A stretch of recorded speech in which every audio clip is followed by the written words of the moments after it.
శశివర్ణం చతుర్భుజం ప్రసన్నవదనం ధ్యాయేత్ సర్వవిఘ్నోపశాంతయేత్. గురుర్బ్రహ్మా గురుర్విష్ణుః గురుర్దేవో మహేశ్వరः సాక్షాత్ పరబ్రహ్మ శ్రీగురవే నమః. వ్యాసాయ విష్ణురూపాయ వ్యాసరూపాయ విష్ణవే నమో వై బ్రహ్మనిధయే వాసిష్ఠాయ నమో నమః. కూజంతం రామ రామేతి మధురం మధురాక్షరం ఆరుహ్య కవితాశాఖాం వందే వాల్మీకికోకిలం. శృతిస్మృతిపురాణానాం ఆలయం కరుణాలయం నమామి భగవత్పాదశంకరం లోకశంకరం. సదాశివసమారంభాం శంకరాచార్యమధ్యమాం అస్మదాచార్యపర్యంతాం వందే గురుపరంపరాం. వాగర్ధావివ సంపృక్తౌ వాగర్ధప్రతిపత్తయే జగతః పితరౌ వందే పార్వతీ పరమేశ్వరౌ. సూక్తిం సమగ్రయతున స్వయమేవ లక్ష్మీః శ్రీరంగరాజమహిషీ మధురైః కటాక్షైః వైదగ్ధ్యవర్ణకుటగుంభనగౌరవైర్యాం కండూలకర్ణఫలాः కవయోధయంతి. హైమోర్ధ్వపుండ్రమజహన్ వక్టం సునాసం మందస్మితం మకరకుండలచారుగండం బింబాధరం బహుళదీర్ఘకృపాకటాక్షం శ్రీవేంకటేశముపమత్మని సన్నిధత్తాం. మనోజవం మరుతతుల్యవేగం జితేంద్రియం బుద్ధిమతాం వరిష్టం వాతాత్మజం వరదయూతముఖ్యం శ్రీరామదూతం శిరసా నమామి.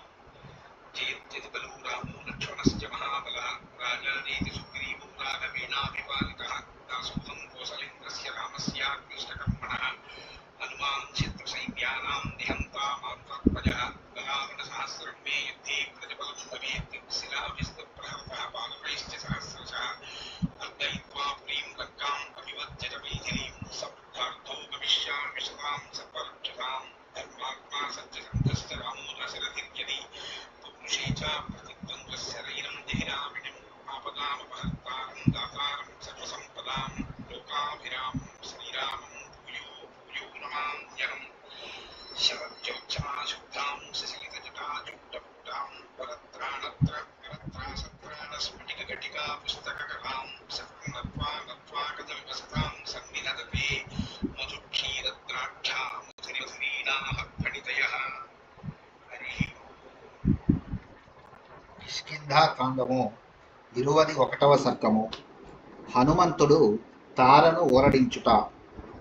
తతో నిపతితాం తారాం చ్యుతాం తారామివాంబరాత్ శనైరాశ్వాసయామాస హనుమాన్ హరియుదపః. ఆకాశము నుండి రాలిన తారకవలే భూమిపై పడి ఉన్న వాలి భార్యయగు తారను ఓదార్చుచు వానర శ్రేష్ఠుడైన హనుమంతుడు మృదువుగా ఇట్లు నుడివెను. గుణదోష కృతం జంతు స్వకర్మ ఫలహేతుకం అవ్యగ్రస్తనవాప్నోతి సర్వం ప్రేత్య శుభాశుభం.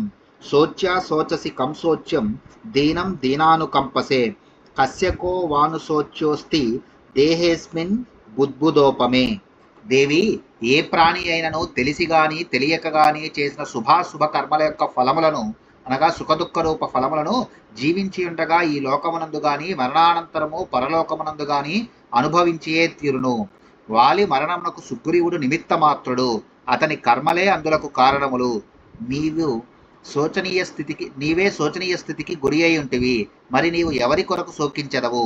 నీవు ప్రస్తుతము దైన్య స్థితికి లోనై ఉంటివి, ఇంకా ఎవరి కోసము జాలిపడెదవు?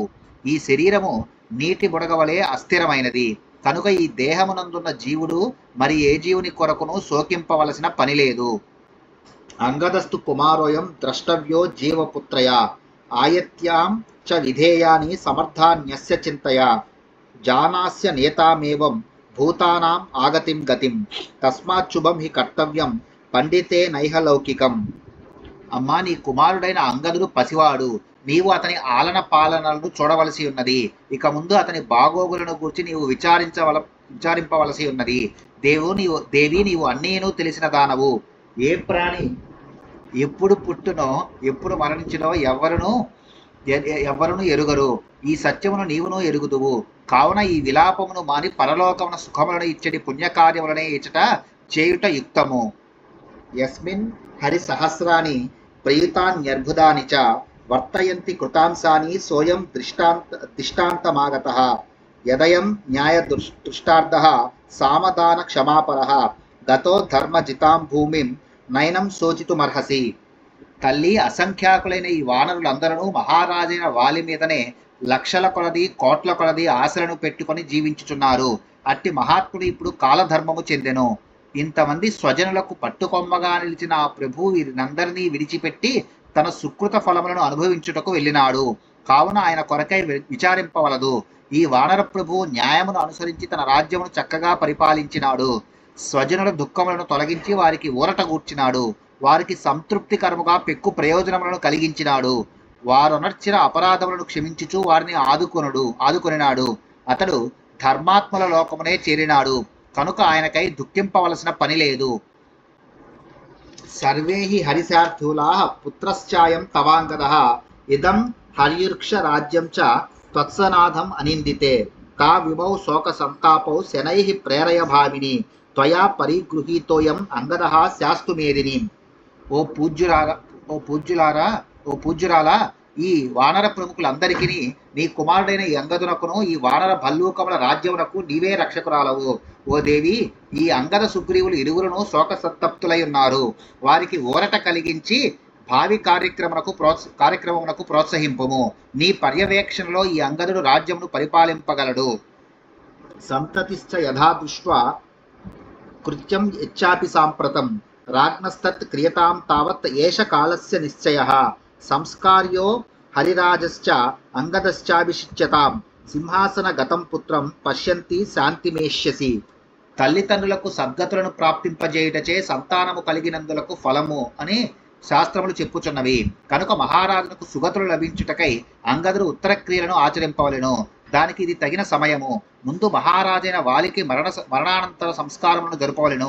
పిదప అంగదుని పట్టాభిషిక్తుని గావింపవలెను. సింహాసనమును అధిష్ఠించిన అంగదుని చూచిన పిమ్మట నీ మనస్సు కొంత ఊరట కలిగి శాంతి చేకూరును.